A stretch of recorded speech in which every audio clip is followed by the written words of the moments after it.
अगदी जलद व अचूक बातम्यांसाठी पाहत रहा महामीडिया 24 सदैव तत्पर। हातकणंगले तालुक्यातील 11 जिल्हा परिषदच्या व पंचायत समितीच्या 22 जागांसाठी अर्ज दाखल करण्याच्या तिसऱ्या दिवशी जिल्हा परिषदसाठी 5 व पंचायत समितीसाठी 1 अर्ज दाखल झाला असून 313 इतक्या अर्जाची विक्री झाल्याची माहिती निवडणूक निर्णय अधिकारी तथा प्रांताधिकारी दीपक शिंदे यांनी दिली। गेल्या 2 दिवसांपासून उमेदवारी अर्ज भरण्यास सुरुवात झाली आहे, पण कागदपत्रांची जुळवाजुळव व शनिवारी अमावस्या असल्याने उमेदवारी अर्ज दाखल झाले नव्हते। पण आज अर्ज दाखल करण्याच्या तिसऱ्या दिवशी इच्छुक उमेदवारांनी गर्दी केल्याचे पाहायला मिळाले। आज अर्ज दाखल करणाऱ्यांमध्ये जिल्हा परिषदसाठी आळते, रेंदाळ व रुकडी जिल्हा परिषद गटातून तर भादोले पंचायत समिती गणातून अर्ज दाखल केले। अद्यापही पक्षांकडून अधिकृत उमेदवारांची यादी जाहीर झालेली नाही।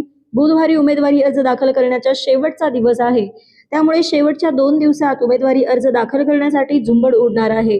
आज अर्ज दाखल केलेल्यांमध्ये आळते जिल्हा परिषद मतदारसंघ देवेंद्र नाना मोहिते अपक्ष, रुकडी जिल्हा परिषद गट अविनाश सहदेव बनगे शिवसेना, अविनाश सहदेव बनगे अपक्ष, आतिश नंदकुमार शिंगे शिवसेना, तर पंचायत समितीसाठी भादोले गण राजहंस तुकाराम भुजिंगे भारतीय प्रजा स्वराज्य पक्ष यांनी उमेदवारी अर्ज दाखल केले आहे।